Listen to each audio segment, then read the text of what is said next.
heavy workload. Hardly any private life. Lots of responsibility. Always pushed to the limit. Whenever I ask doctors and nurses why they take all of that on, they often say, because what I do has meaning. Meaning for the lives of others, and therefore for my own life as well. As a global forum for medical specialists, we asked ourselves, how can we most effectively support the work, ambition, and dedication of these individuals? We sought out dialogue. We listened, and we understood. With a supportive exchange among medical professionals who network their knowledge around the globe, so that they maintain their expertise at the highest level for their entire lives. With disciplinary approaches that promote specialization without losing the perspective on medicine as a whole. With smart, modular concepts that are compatible with the busy lives of medical practitioners and nurses.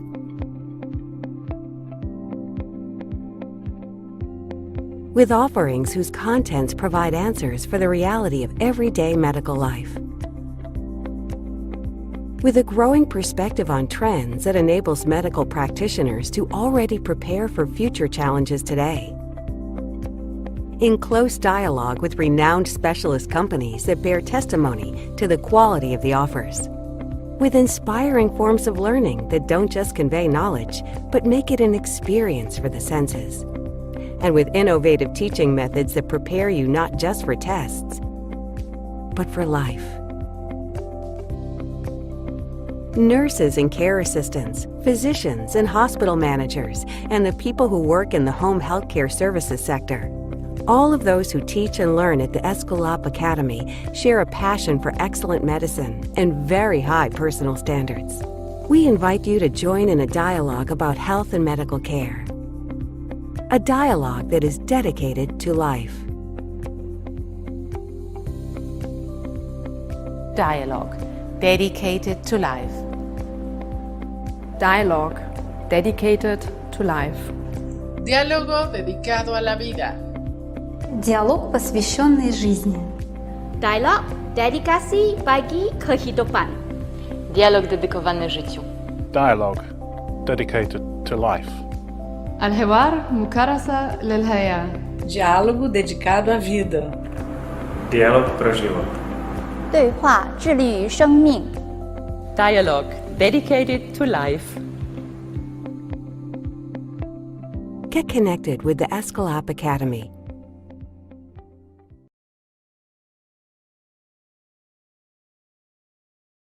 A nosso diálogo digital, cirurgia bariátrica Covid-19, o que aprendemos? Eu me chamo Diego Girauchi, sou responsável pela cirurgia geral da Bebral, no Brasil, e muito se discute sobre a correlação da cirurgia bariátrica e a Covid-19. E acho que é um tema muito importante e cabe a nós realmente discutir e ver o que a gente realmente aprendeu para conseguir melhorar o atendimento ao paciente no futuro. A Bebral vem investindo muito na cirurgia bariátrica através da Sociedade de Cirurgia Bariátrica e Metabólica, pondo o seu lema Share Expertise realmente em voga. Gostaria muito de agradecer aos nossos palestrantes, Dr. Leonardo, Dr. Adriano, Dr. Juliano, também o Dr. Fábio Viegas, o nosso moderador. Chamo agora o Dr. Fábio Viegas. O Dr. Fábio Viegas é o atual presidente da Sociedade Brasileira de Cirurgia Bariátrica e Metabólica, é responsável pelo Centro de Excelência do Hospital Copa-Dor, é membro titular do CBC, do Sobracil e da Sociedade Brasileira de Cirurgia Bariátrica e Metabólica e também membro da IFSO. Dr. Fábio, obrigado pela presença, é um prazer. A todos, bom evento, boa noite, aproveitem.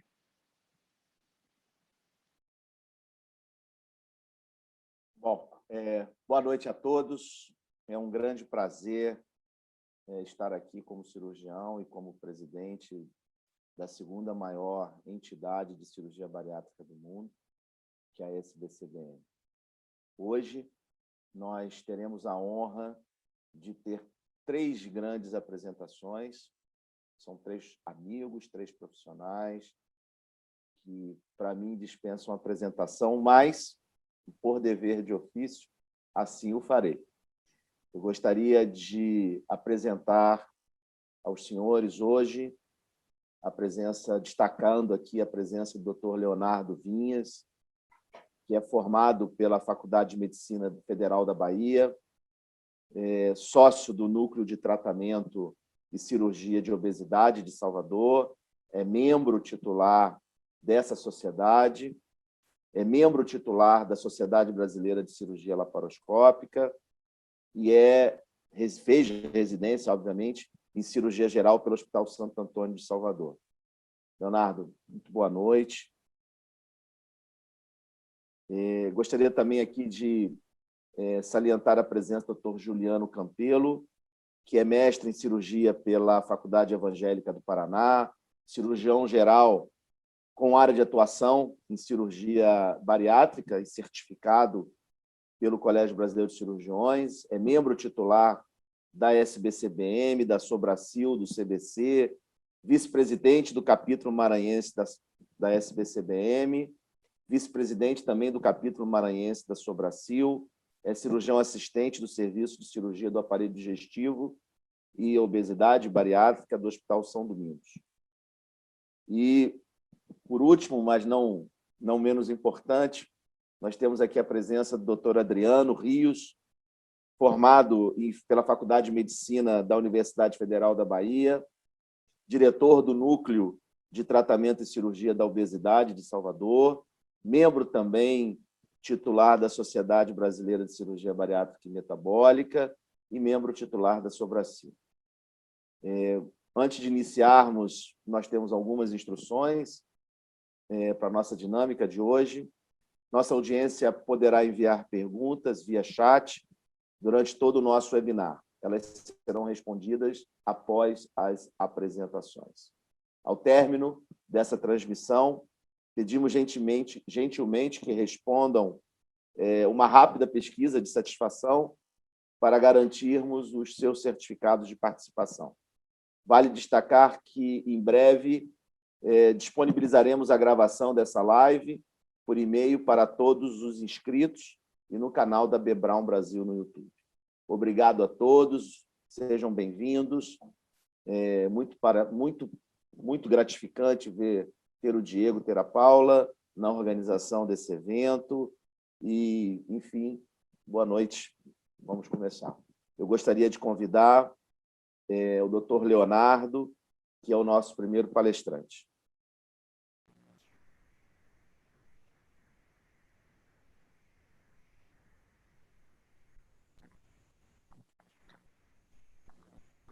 Boa noite a todos. Eu queria agradecer a Bebrown pelo convite e as palavras elogiosas do Dr. Fábio. Nós trabalhamos há 19 anos com cirurgia bariátrica, pertencemos como o Dr. Fábio falou, ao Núcleo de Tratamento de Cirurgia Bariátrica, localizado em Salvador, com atuação em algumas cidades na Bahia.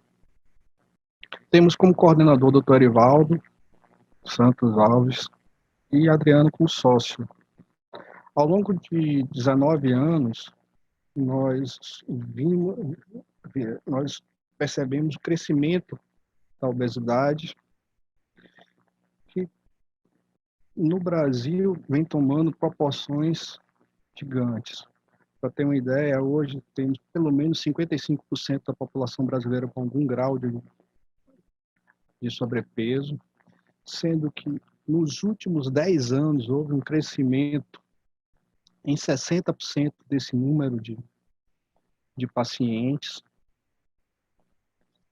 um aumento significativo da obesidade, ou da diabetes ligada à obesidade, sendo que 9% da população brasileira tem obesidade, e vimos extrapolar o número de gasto com doenças relacionadas à obesidade, chegando a uma projeção de 34 bilhões de dólares em 2025. Em 2019, nós fomos pegos de surpresa por uma pandemia, por uma doença nova, por um vírus novo, que veio levar a uma mortalidade, um número de 513 óbitos no Brasil.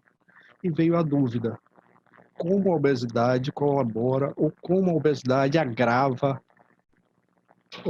aumenta essa letalidade, essa mortalidade. Foi aí que nós fomos atrás de alguns trabalhos para tentar entender o que vem acontecendo. Nós separamos nove trabalhos, fazendo um número de 179 pacientes. Esses pacientes tiveram como linha de corte 18 a 80 anos, sendo que para a população asiática teve uma linha de corte de um IMC de 25, na demais população foram IMC de 30, acima de 30, sendo considerada paciente elegível para pesquisa. Para mim, o primeiro trabalho que nós selecionamos, foi produzido na cidade do México, onde foi levado como característica e avaliação a relação de obesidade, de diabetes e UTI. Esse primeiro trabalho mostra que pacientes diabéticos que tiveram início de uma diabetes precoce com idade abaixo de 40 anos e eram obesos, teve um risco maior de vir a falecer com Covid, chegando a uma taxa de até 13,5% de mortalidade acima dos pacientes não obesos. E a mortalidade nesse grupo de pacientes obesos chegou a ser 5 vezes maior, sendo que a associação com a diabetes aumentou um pouco o risco e a letalidade desses pacientes. O segundo trabalho é um trabalho feito na China, onde você vê as linhas de corte, como eu tinha falado, nos pacientes asiáticos, foram usados o IMC acima de 24, para se considerar paciente com sobrepeso, e foi avaliado índices laboratoriais, critérios laboratoriais. Mostrou que os pacientes que tinham esse índice acima de 25 tinham um diagnóstico, foram diagnosticados maior com síndrome de doença respiratória aguda, apesar de ter uma contagem de plaquetas e linfócitos que não era tão distante dos dois grupos, enquanto a hemoglobina glicada, a creatinina e os outros marcadores se mostraram elevados, significativos, valores significativos dos pacientes que tinham IMC acima de 24. Continuando na China, o terceiro trabalho é um trabalho feito com pacientes adultos, e a comparação de pacientes obesos e não obesos, também levando em consideração os exames laboratoriais, levando em consideração a proteína C reativa e a contagem de linfócitos. 29 pacientes, ou seja, fazendo 19% dos pacientes tinham diabetes, sendo que a diabetes e a obesidade eram em torno de 24%. Os pacientes que tiveram admissão com obesidade apresentavam níveis mais altos da proteína C reativa e mostrava também um menor número de linfócitos. Os pacientes obesos apresentavam um maior tempo de internamento, um maior tempo de permanência hospitalar e com uma possibilidade de desenvolver a forma grave maior dos pacientes não obesos.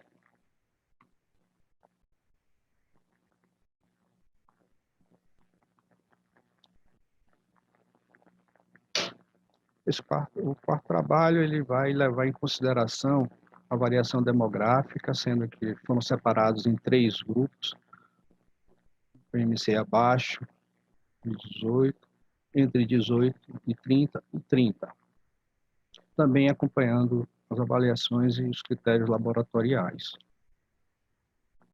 Mostrou-se que 33% dos pacientes com obesidade desenvolveram um risco maior para a internação em UTI, uma maior necessidade de ventilação mecânica. A obesidade também permaneceu como um preditor, independente da admissão na UTI, para a morte, sendo que teve uma faixa maior de óbito nos pacientes com IMC acima de 30. O quinto trabalho, um trabalho chinês, com um número relativamente pequeno de pacientes, que ele compara os pacientes com IMC de 24, acima de 24 e acima de 40. Os pacientes que foram admitidos com sobrepeso de 24,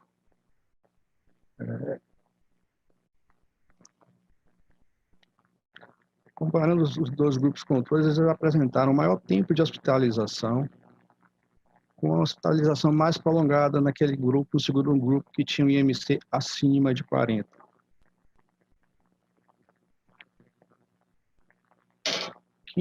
O sexto trabalho, foram identificados com 103 pacientes adultos admitidos por Covid em 2 hospitais dos Estados Unidos, dados demográficos, fatores de risco associados e admissão em UTI que foram levados em conta.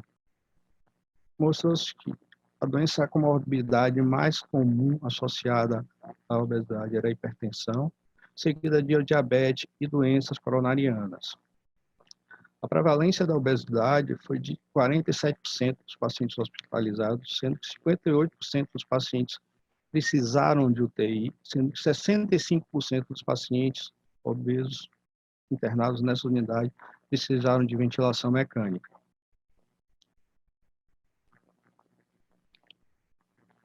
O sétimo trabalho é um trabalho onde ele divide em 2 grupos, levando em consideração a idade, sendo que pacientes assim considera a idade acima de 60, com IMC acima de 30, e idade abaixo de 60, com IMC entre 30 e 40.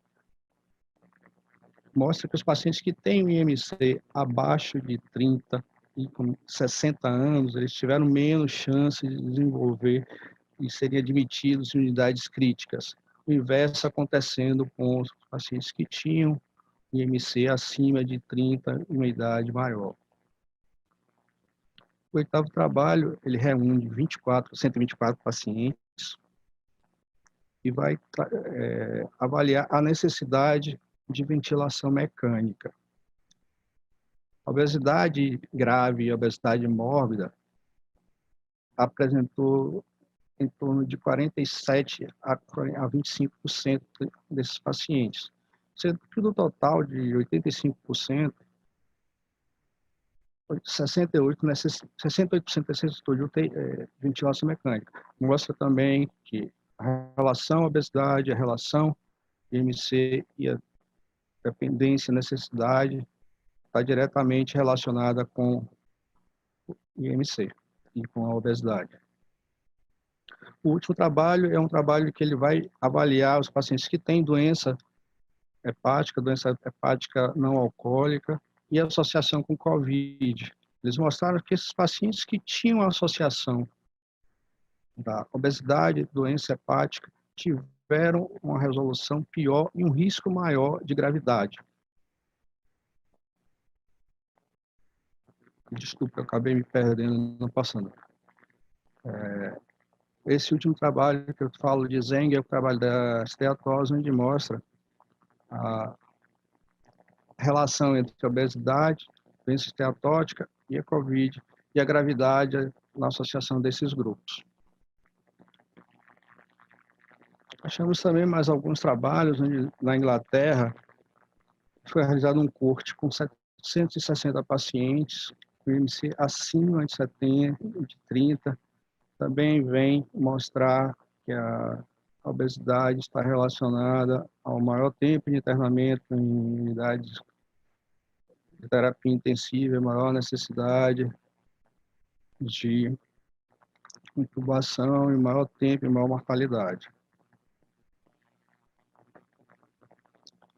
Estudo também reproduzido na França, onde volta a corroborar com a ideia que o IMC e a obesidade é um fator de risco para maior tempo de internamento, maior tempo de intubação e um risco maior de vir a falecer. O último estudo que a gente fez foi um estudo feito em hospitais de Nova York, onde mostra vem mostrar também essa alta incidência da doença da forma grave da Covid nos pacientes obesos, aumentando a necessidade de tempo de internamento em UTI, aumentando a mortalidade e aumentando a demanda do serviço público. Isso que leva a gente a concluir que o IMC, a obesidade, é fator, sim, para agravamento da doença, para dispõe a forma grave. As comorbidades associadas com a diabetes, principalmente de início precoce, é um fator que agrava e aumenta a taxa de mortalidade nos indivíduos com Covid.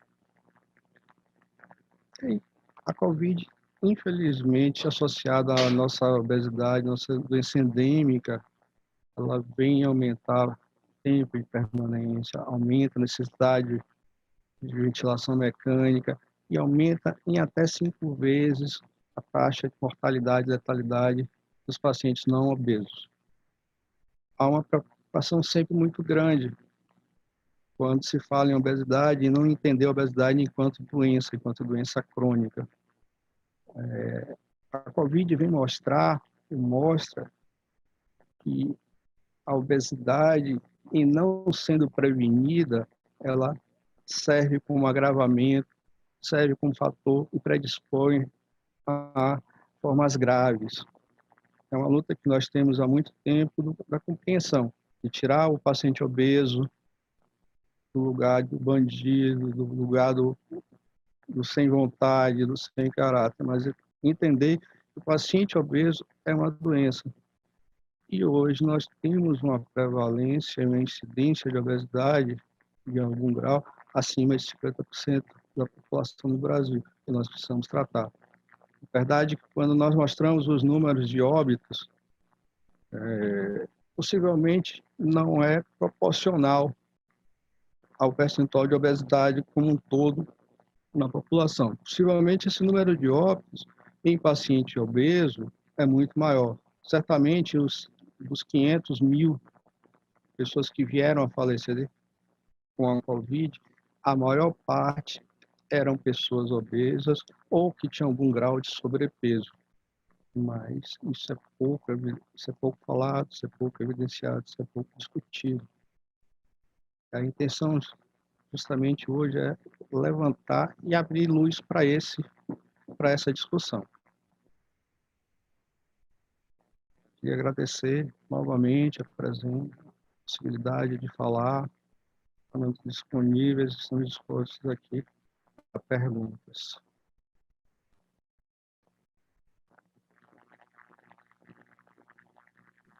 Agradeço ao Dr. Leonardo Vinhas pela brilhante apresentação. As discussões vão ser ao final de todas as apresentações. Dando continuidade, eu gostaria de convidar o Dr. Juliano Campelo, grande amigo, para também nos brindar com a sua apresentação. Dr. Juliano.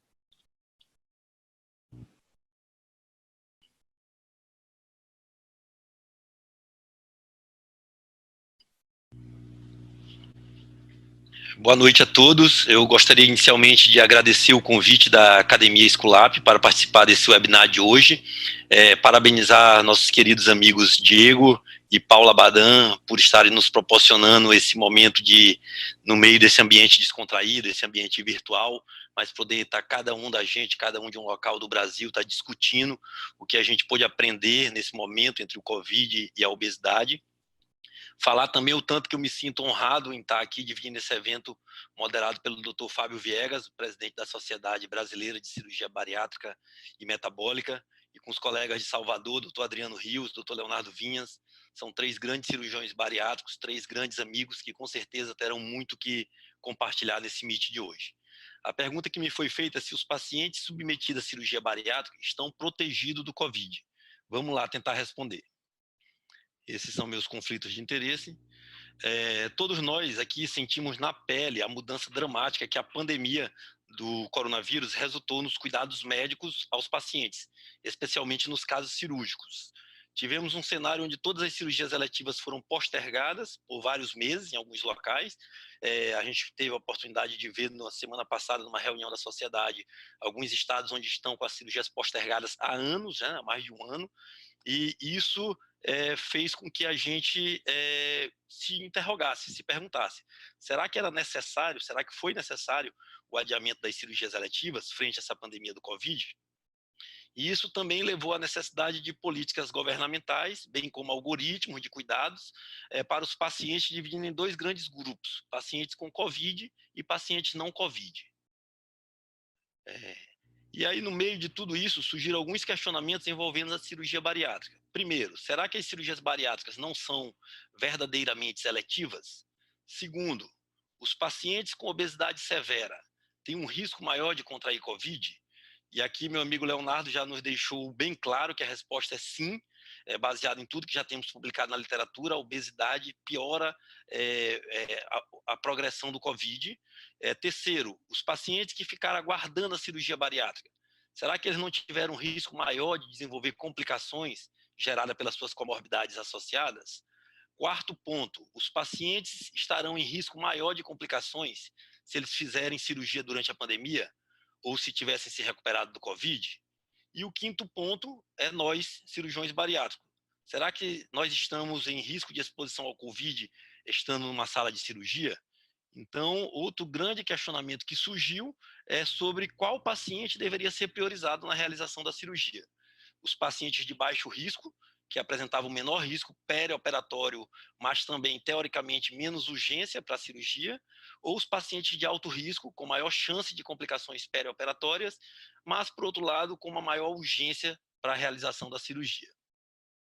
E com todos esses questionamentos, surgiu a necessidade das sociedades médicas se posicionarem a respeito do tema. Angrisani apresentou, sob a chancela da IFSO, alguns critérios de prioridade para o paciente que iria se submeter à cirurgia bariátrica. Para ele, os pacientes que deveriam ser operados precisavam ser pacientes assintomáticos, sem história de exposição ao Covid, com uma idade entre 20 e 50 anos, com IMC abaixo de 50, sem comorbidades graves como diabetes, hipertensão e cardiopatias, sem doença pulmonar e que não fossem fumantes. Aí parece que nos dias atuais seria bem difícil encontrar um paciente ideal para ser submetido à cirurgia em tempos de pandemia. Então, o que o nosso grupo segue na prática, e por enquanto não parece aumentar o risco de complicações na cirurgia bariátrica, é priorizar os pacientes assintomáticos, sem doença pulmonar grave e que não sejam tabagistas. Esses três critérios parecem ser um bom ponto de corte para o paciente que precisa da cirurgia bariátrica nesse momento. Isso aqui o Leonardo já mostrou bem, a obesidade é fator de risco isolado para a forma grave de coronavírus, não tem dúvida. Esse trabalho ele citou, é um trabalho com 770 pacientes em 2 hospitais de Nova York, mostrou que os pacientes com obesidade apresentam um risco aumentado de doença, levando uma admissão na UTI, intubação ou óbito em comparação com indivíduos de peso normal. Outra pergunta que a gente se faz, a cirurgia bariátrica é segura em tempos de pandemia? Será que é seguro realizar uma cirurgia bariátrica nesse momento? Esse trabalho foi publicado no Lancet, são 2.116 pacientes, adultos de 133 hospitais de 38 países diferentes, que foram submetidos à cirurgia bariátrica primária. E ele mostrou como um desfecho de 30 dias de segmento, apenas um óbito, que foi decorrente de uma fístula no 18º pós-operatório de um paciente de sleeve Covid negativo, não era paciente do grupo Covid. Houveram 138 complicações em 30 dias, o equivalente aqui a 7% dos pacientes, sendo que quase 2/3 dessas complicações, 60%, foram classificadas como leves ou médias, né? E apenas 10 pacientes desse grupo, ou seja, 0,5%, desenvolveram Covid sintomático, sendo que destes 7 não necessitaram de tratamento e nenhum precisou de UTI, ventilação mecânica ou evoluiu a óbito. Então, com isso, foi possível concluir que a morbidade e mortalidade em 30 dias após cirurgia bariátrica, durante o período da pandemia, com a adoção de protocolos perioperatórios apropriados, pareciam ser semelhantes aos níveis pré-pandêmicos. Ou seja, realizar a cirurgia bariátrica em tempos de pandemia não expõe o paciente a um risco adicional. E aqui voltando, e aí que a gente pode ir além. Esse slide aqui mostra se a cirurgia bariátrica tem efeito protetivo contra o Covid. Será que a cirurgia tem algum efeito para proteger esse paciente da forma grave do COVID? Esse trabalho foi publicado na Obesity, né, em pacientes submetidos à cirurgia bariátrica eletiva. Ele avaliou através de formulário eletrônico ou telefonemas. Os pacientes, 10% desses pacientes apresentaram sintomas de COVID, 181 pacientes, sendo que dos 26 pacientes testados, apenas 13 tiveram o exame positivo. 6 pacientes precisaram de internação hospitalar e somente 2 pacientes precisaram de UTI ou ventilação mecânica, ou seja, 0,1%. Como conclusão, dos mais de 2.000 pacientes analisados neste estudo, que foram submetidos à cirurgia bariátrica, apenas 2 pacientes necessitaram de internação em UTI. A cirurgia bariátrica, portanto, pode sim ser considerada um fator de proteção no que diz respeito ao aparecimento de doença respiratória grave decorrente da infecção por coronavírus, né? Alguns cuidados que no início nós achávamos que poderiam ser importantes para a realização de cirurgia, no decorrer da pandemia, foram se mostrando desnecessários. Em relação à sala de cirurgia, o que ainda mantemos do que era recomendado no início, limitar o número de pessoas na sala de cirurgia e no centro cirúrgico, deixando somente o pessoal essencial na sala de cirurgia. Em relação ao paciente, procuramos evitar ou limitar acompanhantes durante a internação, evitar visitas durante o período de internação e no pós-operatório domiciliar, a gente pede para ele evitar receber visitas. Orientamos 14 dias de auto-isolamento após a cirurgia. Todos os pacientes são testados antes da cirurgia, através do RT-PCR COVID, dependendo do hospital, às vezes 2, às vezes 6 dias de antecedência. E os exames de imagem não fazem parte do nosso protocolo, eles parecem não influenciar na segurança do paciente que vai ser submetido à cirurgia bariátrica. Em relação ao cuidado com a nossa proteção, além das precauções habituais, o que incorporamos foi o uso de máscara N95 e 100% da equipe hoje se encontra imunizada. Antes, protetor facial, 2 luvas, avental impermeáveis, que começamos no início da pandemia, já foram desestimulados. Então, o que aprendemos, em resumo, a obesidade é sim fator de risco para contrair COVID, bem como para um desfecho pior da doença. Cirurgia bariátrica ocorreu de forma segura durante a pandemia de COVID e os pacientes operados de cirurgia bariátrica foram protegidos das formas graves do COVID. Deixo aqui as minhas considerações finais, que depois podemos discutir, o que cada colega de cada estado pôde perceber. A gente conclui aqui que a pandemia nos obrigou a criar uma forma de conduzir as cirurgias sem diminuir a segurança dos procedimentos. Isto é o cirurgião tendo que ser cirurgião, a gente tendo que se adaptar à nova realidade. A cirurgia bariátrica foi classificada inicialmente como eletiva e inicialmente foi suspensa. Isto foi correto? É uma pergunta que a gente se faz. Eu penso que não, mas a gente pode discutir no final. Ultimamente, temos visto que ela está sendo indicada em alguns protocolos internacionais apenas para pacientes de baixo risco. No entanto, as evidências atuais sugerem que os pacientes de maior risco se beneficiariam com a cirurgia e não deveriam suspendê-la. Como reflexão, no confronto entre essas duas pandemias, onde a obesidade segue evoluindo lentamente e o COVID chegou de forma rápida e devastadora, só temos aqui uma certeza que eu acho que deve nortear a nossa conduta, que teremos que viver com o vírus e a esperança que temos é que a vacinação progrida rapidamente e eficazmente. Enquanto isso, precisamos voltar a tratar nossos pacientes com toda a velocidade para vencer a luta contra a pandemia, que faz parte do nosso dia a dia, que se chama a obesidade. Queria agradecer em nome do nosso grupo e me colocar à disposição para qualquer esclarecimento.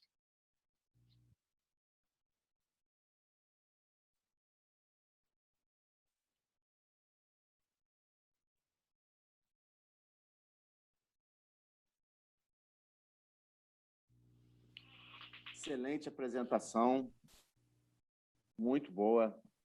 Estou cheio de perguntas aqui para te fazer. Vamos dar continuidade. Eu gostaria de convidar o doutor Adriano Rios, por gentileza, vai aqui nos trazer mais conhecimento. Adriano.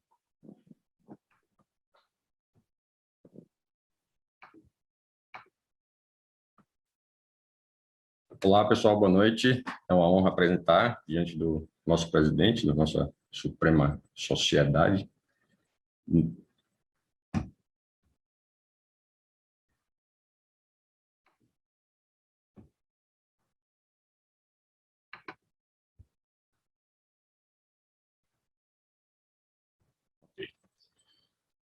Obrigado a Fábio pela presença, por estar moderando esse encontro, é uma honra. Juliano, Leonardo, obrigado ao convite, pessoal da Bebral.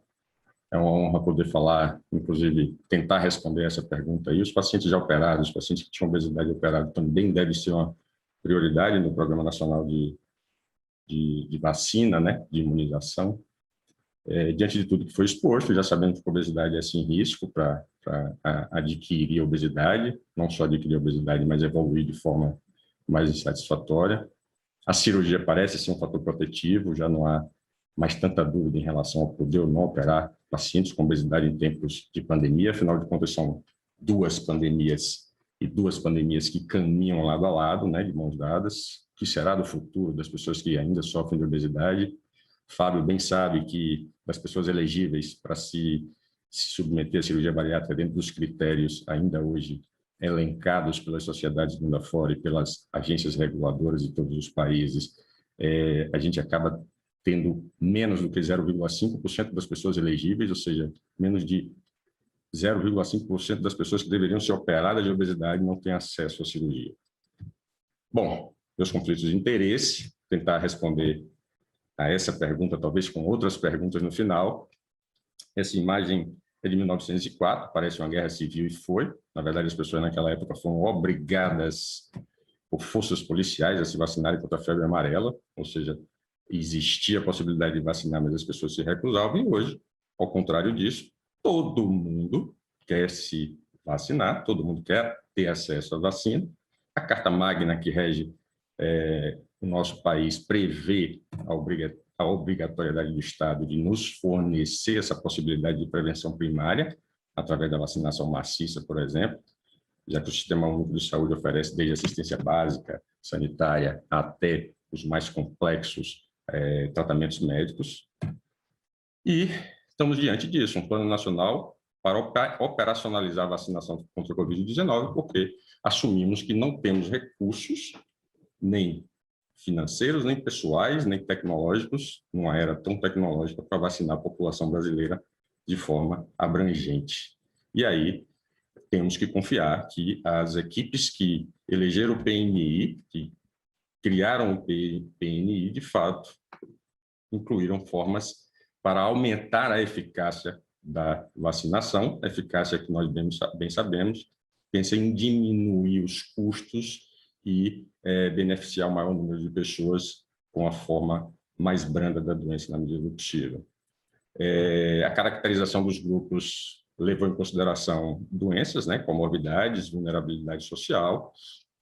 Tínhamos, até 12 de março de 2021, 182 vacinas candidatas, né, em fases 2 e 3, chegando quase à possibilidade de uso clínico. As plataformas tecnológicas das vacinas hoje usam vírus inativados, que é a forma mais antiga e conhecida de se vacinar. Afinal de contas, o único vírus eliminado de nossa presença, só se encontra ele hoje em laboratório, foi a varíola, mas sem as vacinas, de fato, contra os vírus, a gente estaria perdido. As vacinas de vetores, né, virais, as vacinas de RNA mensageiro e as unidades proteicas isoladas. São as formas de vacinação que nós temos hoje no mundo. Quanto à administração simultânea, né, de outras vacinas, o PNI também prevê isso, o Programa Nacional de Imunização, exige ou recomenda pelo menos 14 dias de intervalos entre as vacinas, sejam elas do calendário convencional ou das vacinas, por exemplo, de H1N1 influenza. Do ponto de vista de obesidade e Covid-19, as relações biológicas entre a obesidade e a Covid-19, de forma global, nesse trabalho abordado de uma maneira muito inteligente, tentando demonstrar por que, como bem disse o Dr. Leonardo, alguns mecanismos induzem a forma grave da Covid-19 em pacientes com obesidade. Os pacientes têm disfunção metabólica, têm dificuldades imunológicas, como o recrutamento de células T, têm processos inflamatórios crônicos de baixa intensidade no tecido adiposo. A maioria desses pacientes apresentam comorbidades que parecem ser as mais importantes na deflagração de processos graves de SARS-CoV-2, como hipertensão, diabetes tipo 2. Nós sabemos que as pessoas com obesidade têm mais isso. Do ponto de vista físico, do ponto de vista respiratório, os pacientes têm uma maior tendência, né, à apneia obstrutiva do sono, uma disfunção pulmonar por baixa complacência pulmonar e por aí vai. Com isso, está demonstrado que não só as manifestações clínicas da doença são ruins, como a vacinação em pessoas com obesidade tem respostas também diminuídas. Não só por uma diminuição da resposta humoral, mas também pela diminuição da resposta celular à vacinação. E aí ele mostra de um universo de 1.733 pacientes identificados na meta-análise, que os pacientes, de fato, com obesidade, tiveram muito mais infecção e reinfecção da Covid-19, evoluíram também de maneira a se tornarem mais propícios à hospitalização, e uma vez hospitalizados, os pacientes com obesidade também evoluíram mais para serem internados em unidades críticas com assistência ventilatória, como bem mencionou o Dr. Leonardo em vários dos trabalhos que ele mostrou aqui. Além disso, eles também conseguem ver que a invasão é mais prolongada nos pacientes, a ventilação, no caso, a intubação é mais prolongada nos pacientes com obesidade.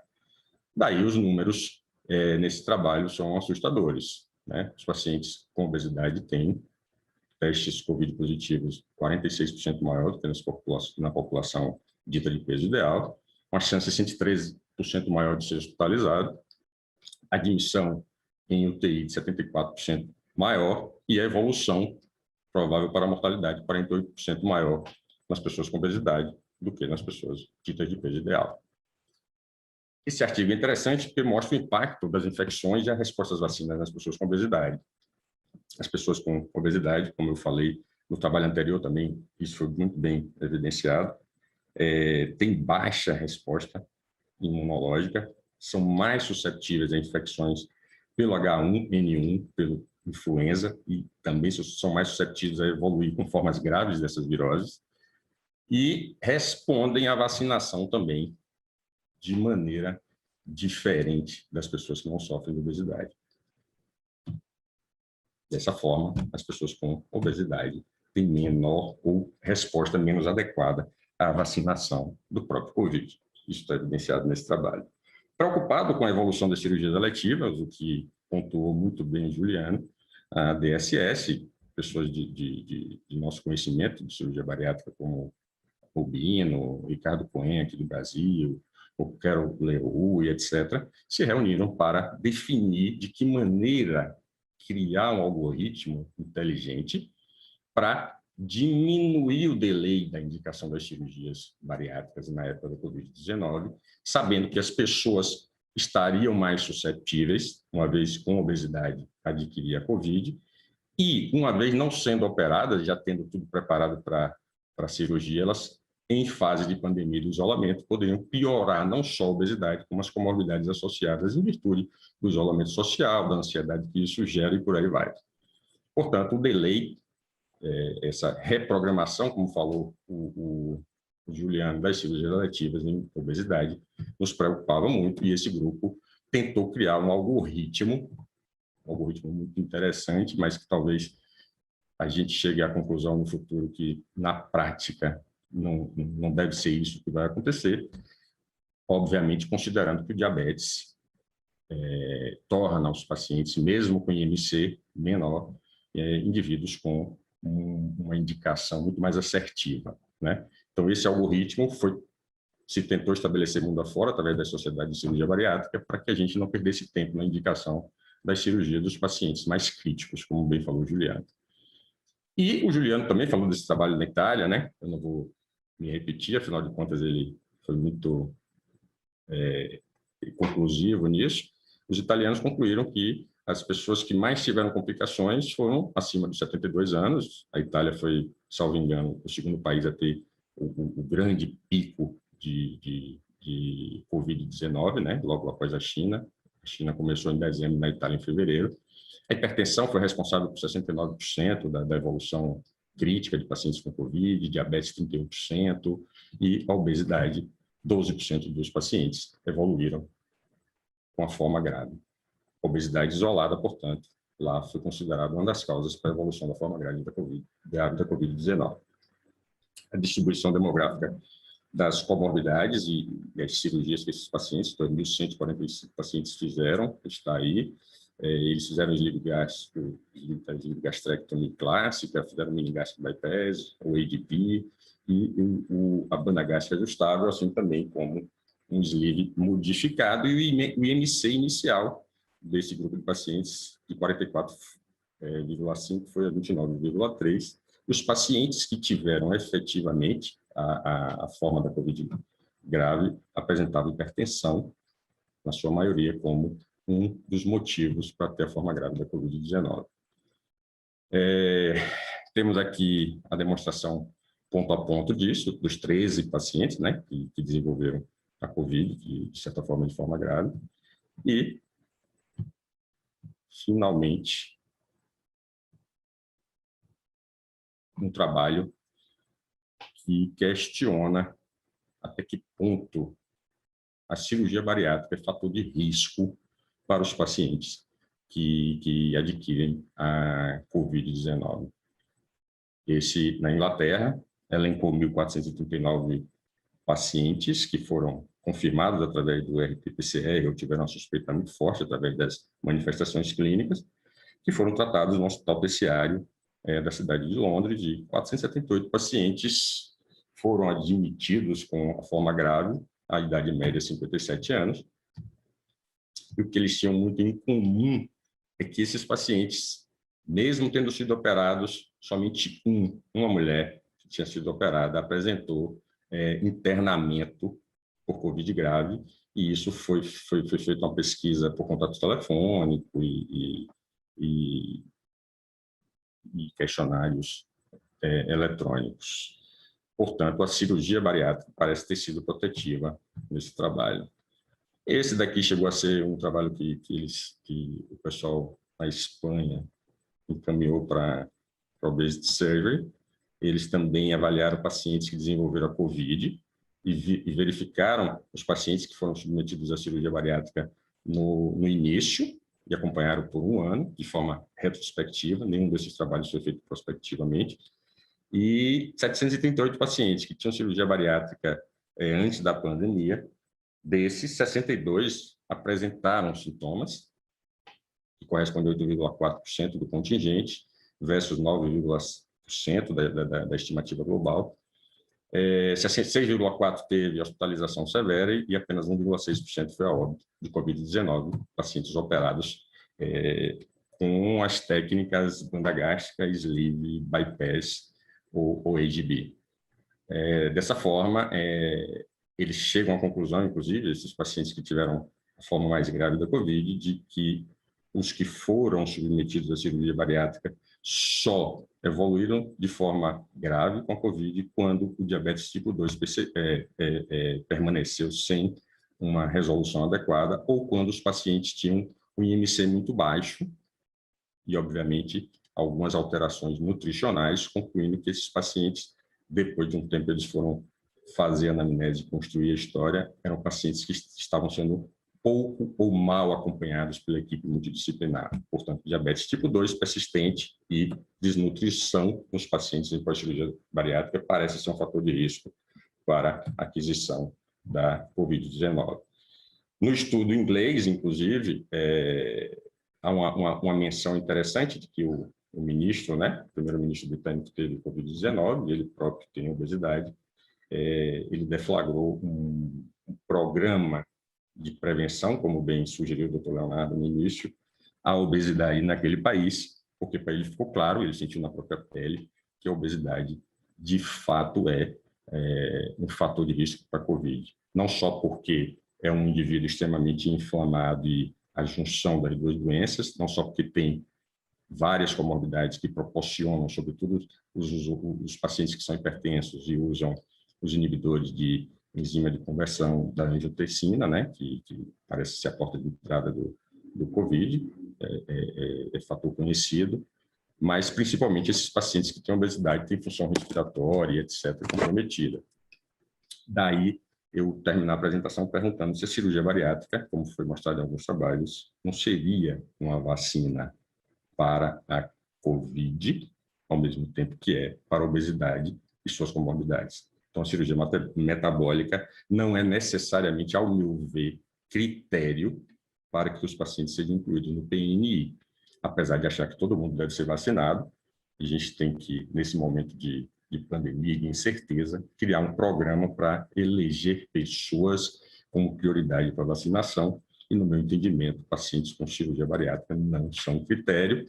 E deixo também para o Fábio uma pergunta, pois é notório, todos sabemos, que no Rio de Janeiro as pessoas que baixam, para quem não conhece, uma carteirinha de identificação eletrônica criada magistralmente, digamos assim, pela SBCDM, quem se cadastra nesse BariLife tem o direito de se vacinar na cidade ou no estado do Rio de Janeiro, não me lembro se é no estado, meramente por ter sido operado. No meu entendimento, as pessoas que, fica claro na leitura desses artigos de publicações, apesar de não serem de evidência 1A, de que as pessoas que fizeram a cirurgia bariátrica, somente aquelas que têm permanência das comorbidades mais importantes, hipertensão, diabetes, e, sobretudo, aquelas que estão desnutridas sem acompanhamento adequado e que deveriam ser prioridade na vacinação. Muito obrigado a todos. Continuemos aqui no bate-papo para a gente poder discutir as dúvidas.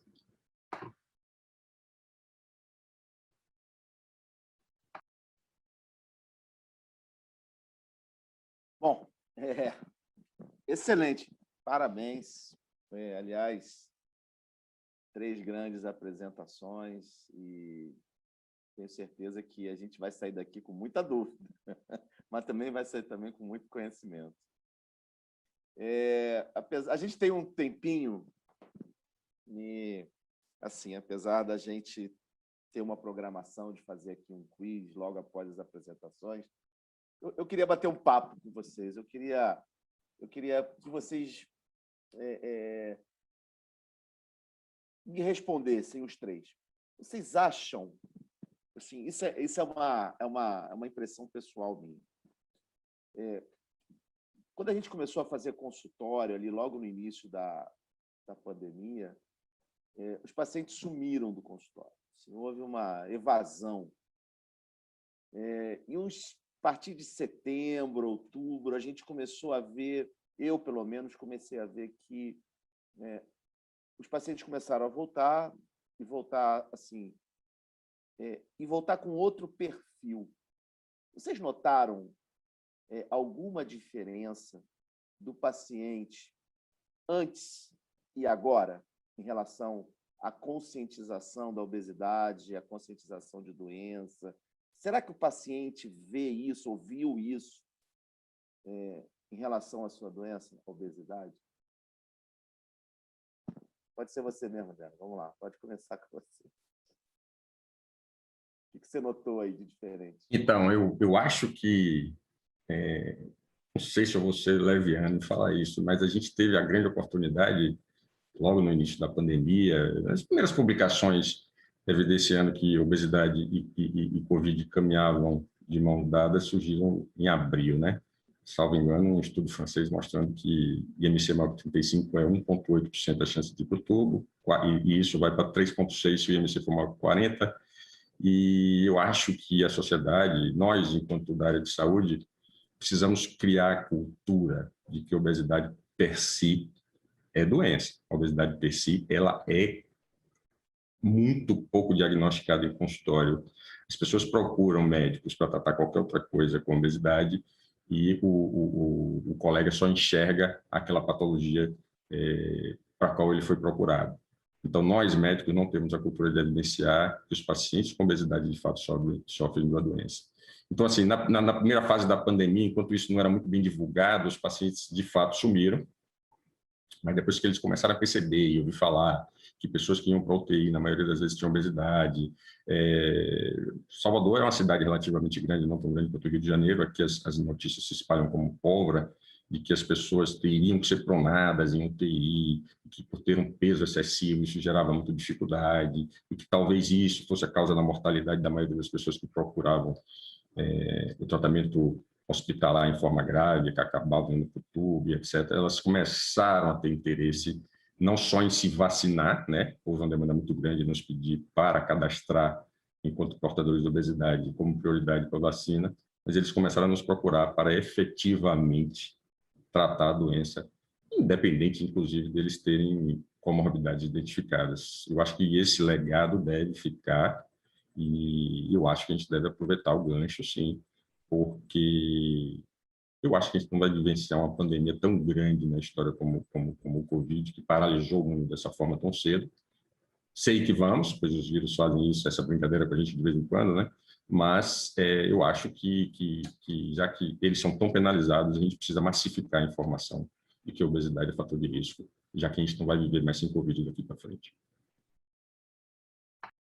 Mudou, Juliano? Mudou o perfil do paciente?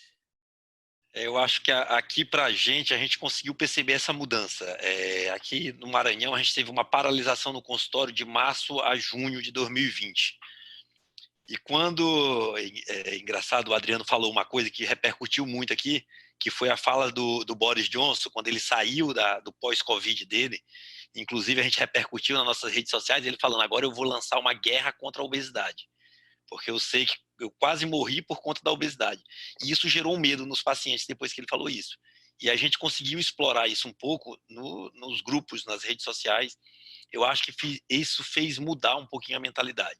O paciente chegou na gente com medo de morrer de uma complicação viral, de uma complicação infecciosa, pelo fato de estar com obesidade, né? Então ele não se via doente. E a partir daquele momento que ele viu que ele estava correndo um risco a mais, eu vou me cuidar. E parece que foi um start geral, pelo que a gente pôde conversar, muitas pessoas começaram a investir na sua saúde e procuraram o consultório em busca da cirurgia bariátrica. Mas parece também, do jeito que veio a onda grande, parece que agora deu uma esfriada. Parece que eles esqueceram rápido, vão perdendo medo. E a gente bate nessa tecla de vez em quando, então ainda tem bastante paciente, mas parece, a impressão que eu tenho é que deu uma diminuída naquela busca desenfreada pela cirurgia logo no pós-Covid imediato. Legal. Leonardo, você notou se houve mudança tanto no paciente operado e não operado? Principalmente em relação ao não operado. Você notou alguma diferença? Esse cara está voltando, não está voltando, é a mesma coisa?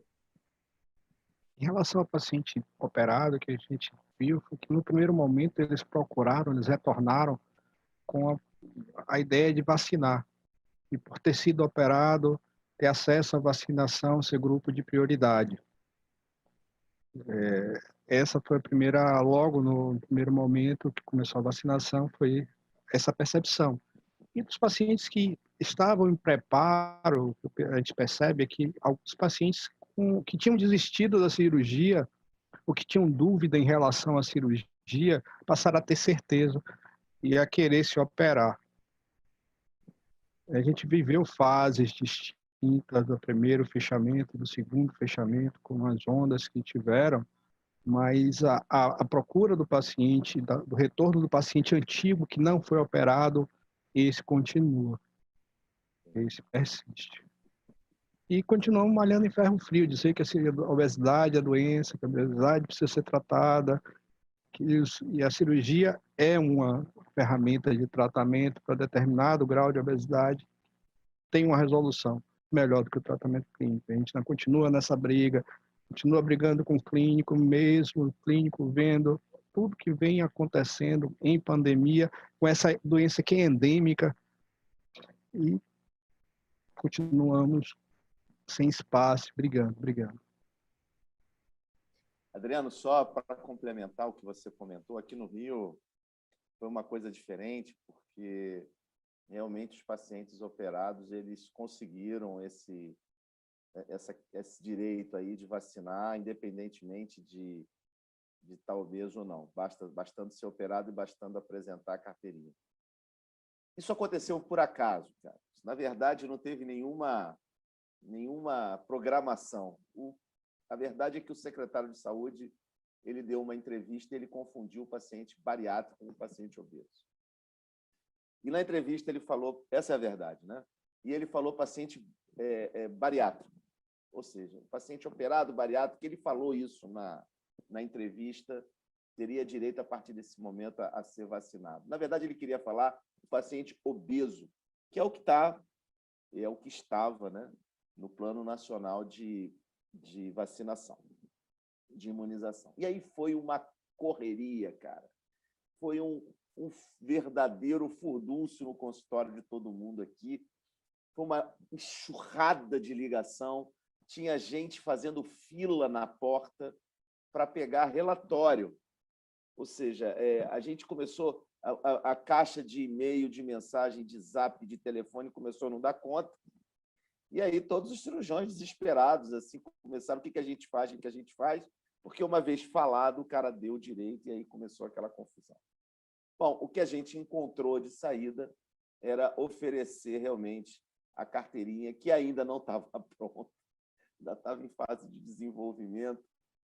E a gente ofereceu a carteirinha, cara, porque a carteirinha era a única maneira que a gente tinha de não precisar dar papel, né? Então, na verdade, assim, foi por acaso. O Rio de Janeiro ele iniciou isso aí, mas, na verdade, não teve nenhuma programação.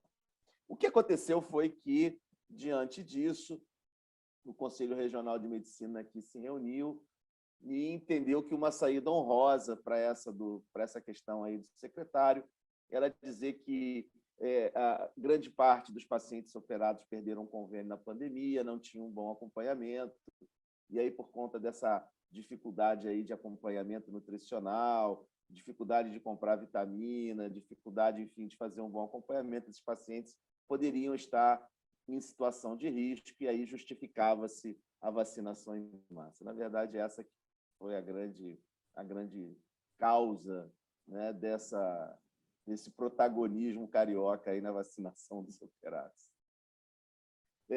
Pessoal, eu tenho um quiz aqui para a participação de todos. É um momento da gente fazer algumas perguntas, do público participar. Quando acabar o quiz, a gente bate mais um papo. Estou aqui cheio de perguntas para fazer com vocês. Vocês não vão sair aqui de hoje sem responder tudo isso. A gente está só começando. Paulinha, eu queria chamar o primeiro quiz, a primeira pergunta, por favor. Então, todos estão vendo a primeira pergunta? Eu vou pedir que todos votem. É importantíssima a participação de todos.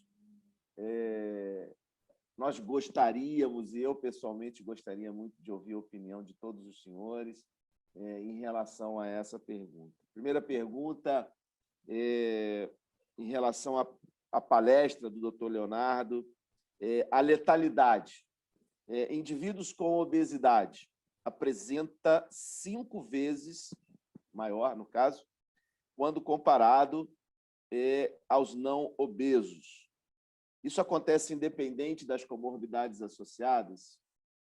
E aí vem aí a pergunta ao público. Sim ou não? Votando.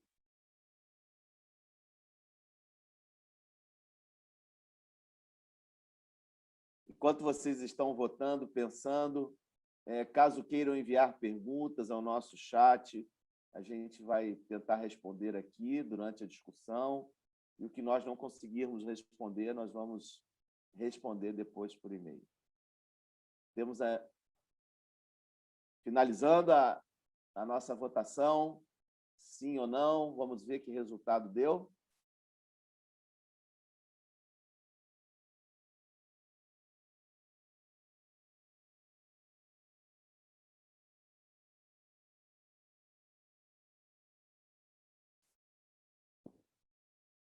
Vamos ter na tela isso? Está na tela.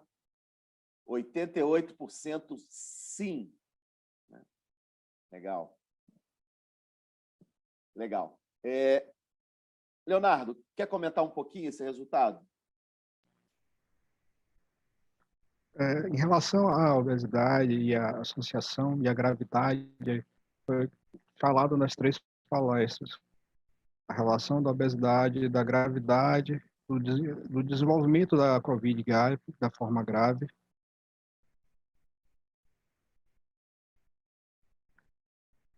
E, desculpa, eu acho que perdi, a conexão ficou ruim. Só voltando ao raciocínio, a obesidade é fator predisponente para desenvolvimento da forma grave da Covid.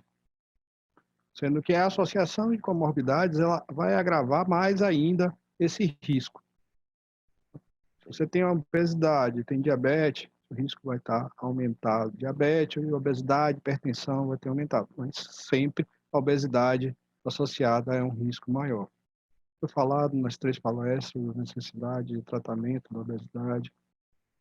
É o que a pergunta fala sobre a relação. Juliano, você viu isso independente do IMC? O que você...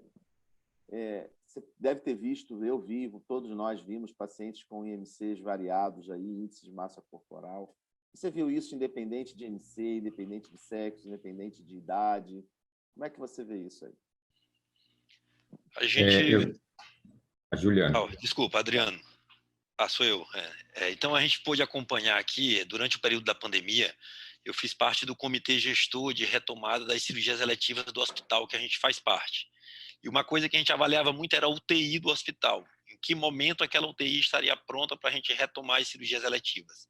Em que momento a gente conseguiria separar o paciente não COVID, um paciente eletivo, de um paciente que pudesse ter COVID?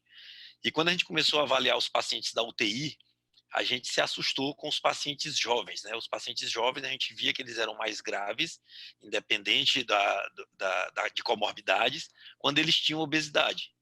E aquilo ali começou a ser, a princípio, observacional. E aí começaram a sair os trabalhos falando dessa correlação, que a gente começou a observar ali. E uma coisa interessante que a gente está com um trabalho preparando para a publicação. Nos primeiros 4 meses eu acompanhei online os pacientes, com medo, sem saber como seria o risco que um paciente operado de bariátrica teria frente a um COVID. E aí eu me coloquei à disposição, estava em casa, a gente suspendeu o consultório eletivo, suspendeu a cirurgia, e os pacientes ficavam no WhatsApp. Doutor, estou com COVID. E aí, como é que tá? Tá sentindo o quê? E aí a gente conseguiu separar 43 pacientes operados de bariátrica com COVID positivo, confirmado, sintomas e RT-PCR positivo. E desses 43, só 4 precisaram de internação.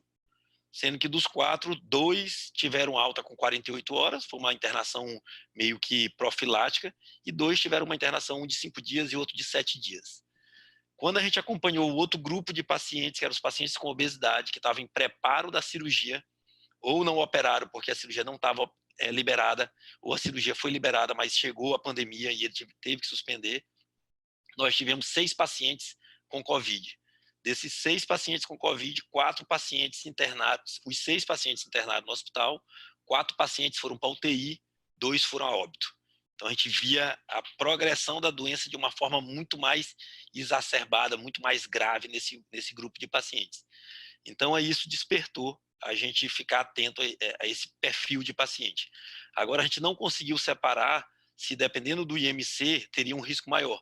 Porque nesse grupo de pacientes dos 2 óbitos, a gente teve um paciente com IMC de 36, teve um paciente com IMC de 50, um paciente com superobesidade. Então, assim, não teve número, talvez a gente não tenha tido uma quantidade suficiente para poder perceber essa diferença estatística, né? Legal. Eu vou andar um pouquinho, eu vou pedir a nossa votação do segundo quiz. É um quiz que da apresentação do Dr. Juliano, e ele fala assim, pode colocar? A realização de cirurgia bariátrica durante a pandemia está relacionada a uma elevada taxa de complicações?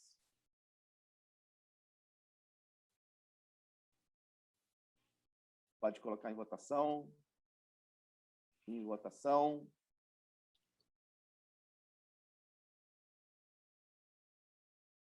Estamos votando.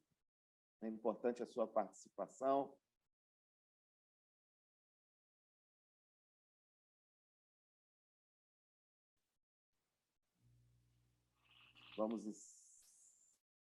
Não esqueçam de mandar pergunta. Perguntas são importantes. Nós vamos responder no final da apresentação, ou durante a apresentação, ou por e-mail no final dessa aula. Encerrando a votação em 3, 2, 1. Encerrada? Encerrada a votação. Resultado na tela. –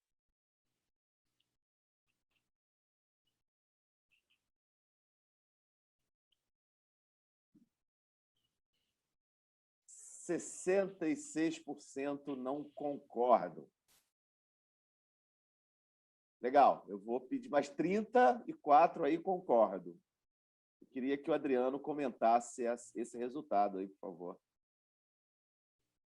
Essa não valeu, não. O Luciano deu a cola nessa última fala dele. O Juliano deu a cola aí na última, né? Ele disse que não, necessariamente não houve essa percepção de agravamento em pacientes que fizeram a cirurgia bariátrica. E assim, aqui, eu não sei se vocês tiveram, mas houve delay no teste de Covid para os pacientes com a cirurgia agendada e muitas vezes a gente era surpreendido com o RT-PCR positivo, com o paciente, inclusive, já sendo induzido pelo anestesiologista, e chegava para a gente, está positivo.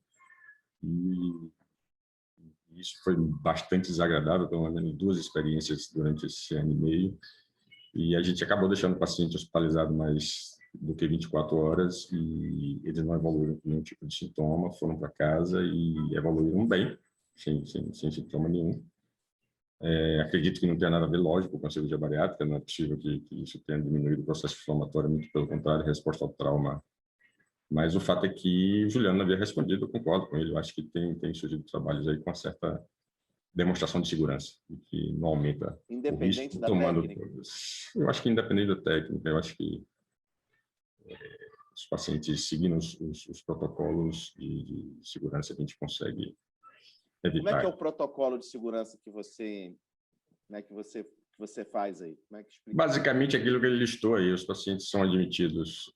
Normalmente, a gente tem operado em hospitais que não têm porta aberta, hospitais que não têm emergência, hospitais que não são referência para o Covid-19.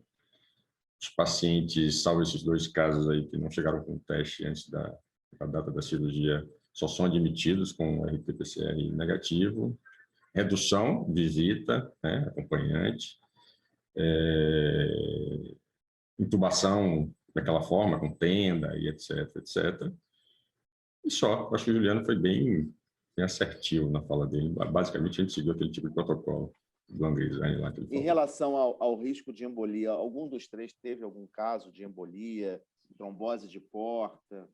Tem uma coisa que pode acontecer no sleeve, embolia, trombose de veia, enfim, de mesentérica, ou propriamente mais risco de trombose de membro inferior? Não, nunca me lembro. Não teve, ninguém teve.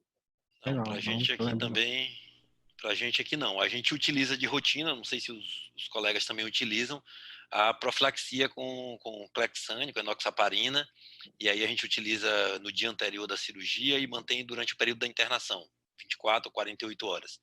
E aí não sei se isso pode ter alguma relação, mas também uma outra coisa aqui que o Adriano falou, e era uma coisa que a gente discutiu muito na retomada das cirurgias, foi justamente a questão do RT-PCR pré-operatório. E aí a gente percebeu que a validade desse RT-PCR era bem limitada, 5 a 6 dias no máximo. E os laboratórios estavam oferecendo o resultado em 8 dias, não seria interessante para a gente. E aí a gente chegou, reuniu com o hospital, e o hospital priorizou os pacientes que iriam operar. Então, a gente faz de rotina, até 6 dias, é o prazo máximo do PCR pré-operatório. E durante todo esse período, o nosso grupo foi surpreendido apenas com 3 pacientes com RT-PCR positivo assintomático. Sendo que desses 3, 2 evoluíram com sintoma.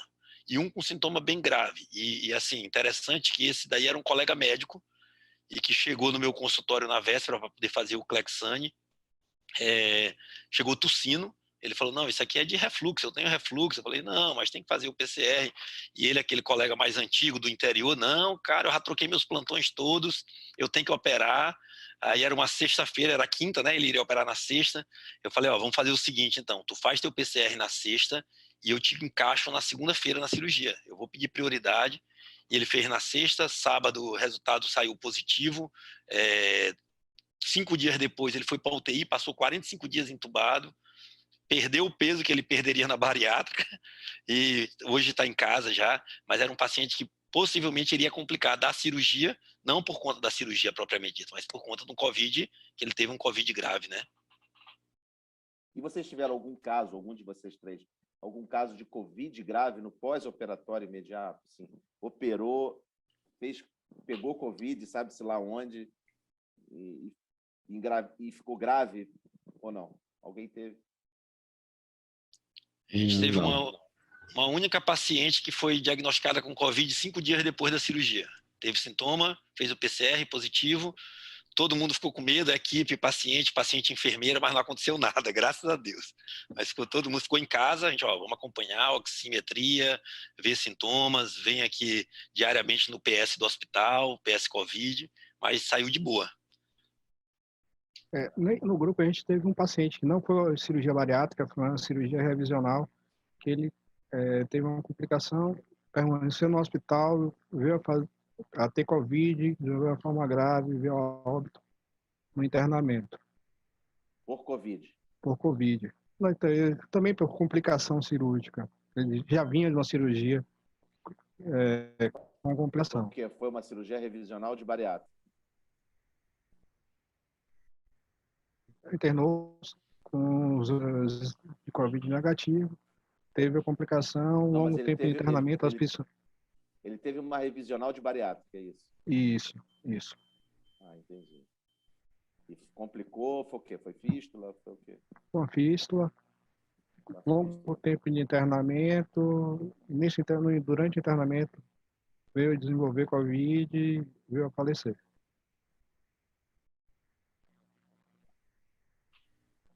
Eu tive um caso de... E num hospital de porta fechada. É uma porta relativamente fechada, não deixa de estar aberta porque é a maternidade, né? Não tem urgências, mas é uma maternidade também. A maternidade está aberta. Eu tive um caso de óbito nesse período, mas foi uma embolia pulmonar de um paciente jovem, tinha 25 ou 26 anos, e ele internou, ele fez a cirurgia transcorreu tudo bem, mas ele fez um abscesso no local do dreno. Eu coloquei dreno porque foi uma cirurgia que sangrou um pouco mais, e eu tirei o dreno normal, mas ele infectou o trajeto do dreno, fez uma infecção no trajeto do dreno. E aí eu reinternei ele para fazer antibiótico, não tinha fístula, não tinha vazamento, não tinha nada, tá comendo, show de bola.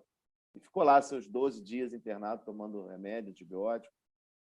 Ele não conseguia engolir, estava enjoado, coisa e tal. E aí, no dia da alta, ele fez uma embolia e, faleceu. Mesmo usando Lexane, mesmo usando meia, deambulando, no quarto, comendo, de alta. Na hora da alta, ele parou na hora da alta.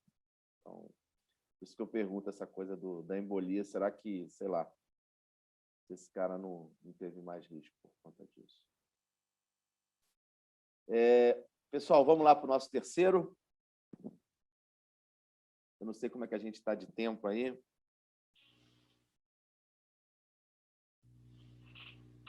Fábio, a gente tem mais ou menos uns 10, 15 minutinhos ainda. Tá, então vamos lá para o doutor. Terceiro quiz. Obesidade, já está na tela? Sim. Obesidade é fator que diminui resposta humoral e celular à vacina Covid-19? Verdadeiro ou falso? Votando. Lembro a todos que é importante a votação, participação.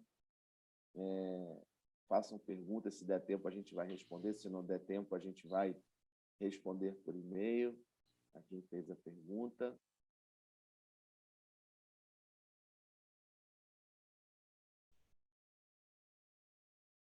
Vamos lá. A participação é importante. Encerrando na tela.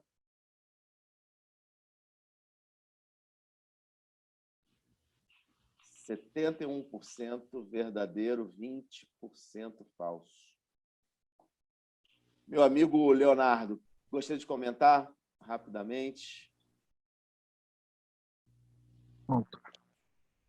Adriano, quando comentou, ele fala que há uma alteração, diminuição do número da contagem de linfócitos, é um paciente previamente já inflamado, onde tem um aumento de resistência periférica à insulina.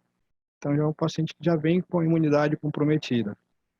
Ele pode, sim, ter uma deficiência, uma baixa eficiência dessa vacinação. Vocês já tiveram casos de pacientes que não querem se vacinar porque querem operar? Não só pacientes, como colegas. A gente tem colegas médicos que não querem vacinar. Tenho amigos pessoais que são obesos, que eu ofereci colocar na lista de prioridade. Eles disseram que agradecia a preocupação, mas mesmo sabendo do risco de ser obeso e não vacinar, ele preferia esperar um segundo momento para vacinar, que não se sentia seguro com o tempo de desenvolvimento da doença e de acompanhamento. Então, é uma opção, um desejo. Adriano fala da vacinação do começo do século XX, mas ele esquece que no meio do século também teve a da meningite meningocócica, que foi obrigatória, que eram filas imensas com uma pistola que você ia tomar a vacina, também foi obrigatória. Essa não teve tanta briga, mas teve. Adriano, você teve casos de paciente que perguntou se eu posso tomar essa vacina X, Y ou Z? Assim, essa eu não quero, doutor. Se eu tomar essa, eu tenho um intervalo de 3 meses, eu não posso operar, então eu vou tomar aquela que o intervalo é de 30 para eu poder operar. Eu só quero operar depois da segunda dose. Você teve esses casos assim, não? Como é que é? Não, eu fui muito mais enxovalhado, digamos assim, pelo WhatsApp, como você falou, telefonema, consultório, solicitando para pós-cirurgia ser vacinado, do que por pacientes com obesidade me solicitando para tomar vacina. Eu não sei se só a população leiga, como o Léo falou aí, está convencida de que as vacinas existentes são tão eficazes, eficientes, enfim. Eu acho que a dúvida foi gerada, questões ideológicas e políticas à parte, acabou nos deixando realmente em conflito. Eu tenho uma irmã que é da área de saúde que não quer se vacinar, já teve Covid, é a única da família, inclusive, que teve, e talvez muito mais por esse viés aí, né? Acaba que hoje, com a possibilidade de tomar uma dose única, né, da nova vacina da Janssen, as pessoas acabam se animando mais com isso e passem a aceitar mais a possibilidade de se vacinar. E aí, paciente está... Eu queria fazer uma pergunta para o Juliano. Juliano, rapidinho. Paciente está vacinou tem 30 dias, mas ele vai tomar a segunda dose daqui a 2 meses. Vacina da AstraZeneca, acho que eu posso falar, não sei. Você opera antes ou opera depois da segunda dose? Opera na hora que ele chega. Se estiver liberado, 15 dias depois da vacina, ele opera. Depois ele toma 15 dias depois a outra dose dele. Na hora que ele quiser, não tem. Opera antes da segunda dose e tudo certo. Opera. Sempre a gente fala para o paciente que o protocolo que a gente fez foi para o paciente que não está vacinado. Se ele tem uma dose, ele já está melhor do que o que está no protocolo não vacinado. E você costuma esperar 15 dias da vacinação para botar na sala? 14 dias a gente espera antes ou depois. Vacina, 14 dias depois opera. Se tiver operado, 14 dias depois pode vacinar. Eu também sigo assim. A incerteza da eficácia da vacina é tão grande que hoje eles falam na associação de vacina. Oxford, Janssen, Coronavac, fazer uma mistura, um mix, tomar. Eu vi hoje uma reportagem, um dos responsáveis pelo PMI, falando que a Oxford você pode esperar até 42 semanas para tomar a segunda dose. Uma entrevista que eu assisti hoje. Então, 42 semanas é um ano, né? É verdade. Pessoal, vamos lá. Vamos lá para o nosso quarto quiz. Queria que colocasse na tela, por favor.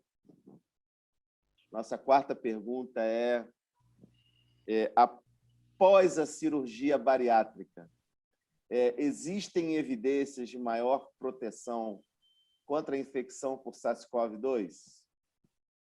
Verdadeiro ou falso? Vamos votação. Em votação. Não esqueçam de mandar as perguntas. Nós vamos responder as perguntas. Se não conseguir responder agora, acho que a gente não vai ter tempo, mas a gente vai encaminhar as perguntas para os palestrantes responderem por e-mail.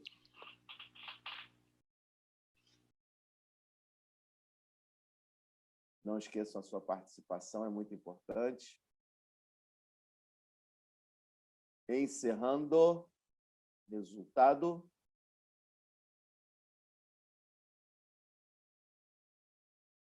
%64% verdadeiro, 36% falso. Juliano, 36% falso. Vamos lá, comenta. Aí um terço acha que a bariátrica não protege, né? Não tem efeito protetivo. Não conseguimos convencer. Realmente, quando a gente vai para a literatura, apesar das evidências serem fracas, né? A gente não tem nenhum trabalho que tenha uma evidência forte que a bariátrica tem esse efeito protetivo, parece ter. Então, eu acho que isso gera dúvida ainda numa parte dos telespectadores aí, né? Mas a nossa impressão é que protege, mas aí a gente tem o viés de a gente ser cirurgião bariátrico, né? Então, acho que o mais prudente é esperar que saiam trabalhos mais bem desenhados para que a gente possa afirmar isso com mais certeza. Mas na prática a gente vê isso, né? Na prática a gente não viu essa coisa, né? Olha, eu não sei quanto tempo nós ainda temos, eu queria que a Paula, por gentileza, me guiasse um pouquinho aí nessa questão do tempo. Nós temos quanto tempo, Paula? Temos algum tempo para responder pergunta? A gente tem aí 3 minutinhos, eu acho que a gente pode encerrar. A gente tem algumas perguntas aqui no chat, mas a gente pode encerrar se você achar melhor e a gente responde pelo e-mail depois. Se quiser fazer algumas perguntas também. A discussão estava boa aqui, Paula. Isso mesmo, com certeza. Está rolando a pergunta. Estou cheio de perguntas, eu vou mandar e-mail para eles também. Com certeza, quando a discussão é boa, sempre é válida. Eu acho que as perguntas a gente pode responder depois, sem nenhum problema. A gente tem o cadastro de todo mundo, a gente pode responder depois. Tá bom. Eu queria dar 1 minutinho para cada palestrante, para que eles façam as considerações finais e deem as suas mensagens. Vamos começar pelo Dr. Leonardo. Dr. Leonardo, suas considerações finais, por favor. Obrigado, Dr. Fábio, obrigado a Bebral.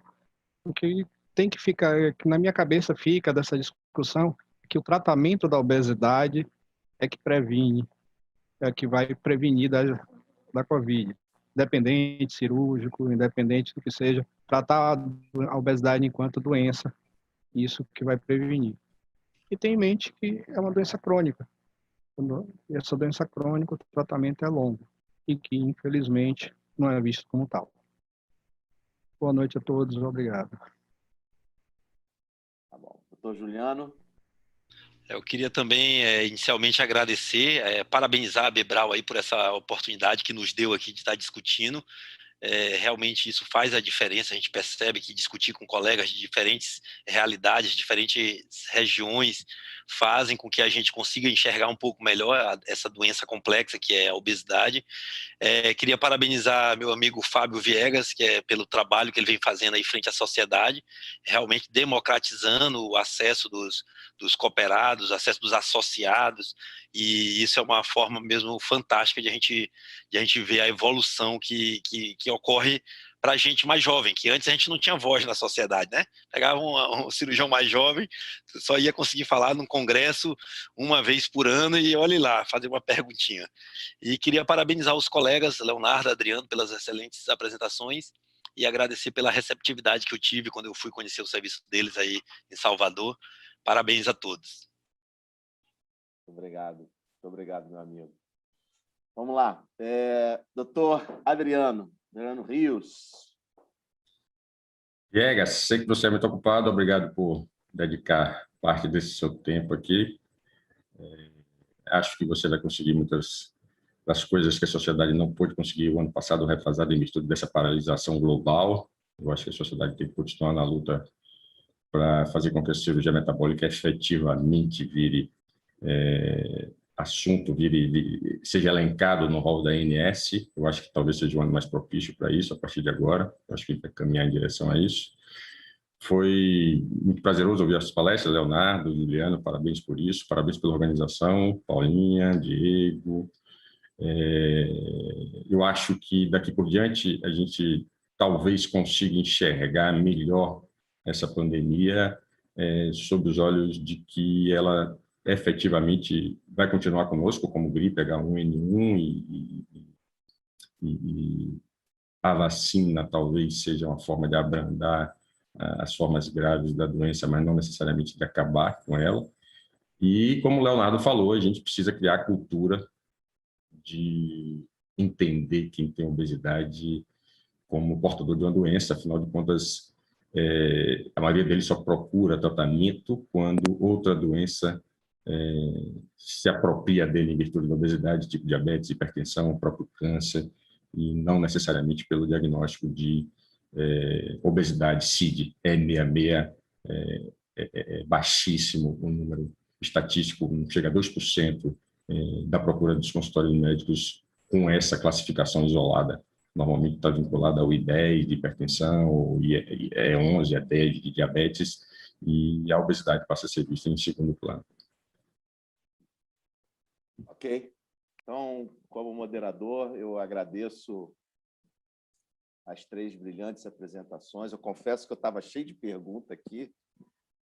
Fica aquele gosto de quero mais, viu, Paula? Viu, Igor? Viu, Diego? É pouco tempo, vocês podiam ter dado mais tempo para a gente, foi pouco. Fica aquele gosto da próxima. A gente quer mais meia horinha aí, ou pelo menos 40 minutos aí para a gente discutir um pouco mais, mas isso é bom, sinal de que a coisa passou rápido, a discussão foi boa. Muito obrigado, parabéns pelas apresentações. Diego, a palavra é sua. Muito obrigado à Esculap, à Academia Esculap, né? Antes de qualquer coisa. A equipe que também organizou, excelente organização. Diego, como você começou, a palavra é sua para as considerações finais. Obrigado, Dr. Fábio, pela excelente moderação. Obrigado a todos os participantes, para mim, superou as expectativas. É muito bom trazer um tema relevante e a Bebral realmente se aproximar cada vez mais da sociedade, dos cirurgiões e prestar um papel relevante à sociedade. Obrigado a todos, até a próxima, bom descanso, se cuidem. Um abraço. Tchau. Um abraço. Muito obrigada. Tchau, gente. tchau. Tchau, tchau. Tchau.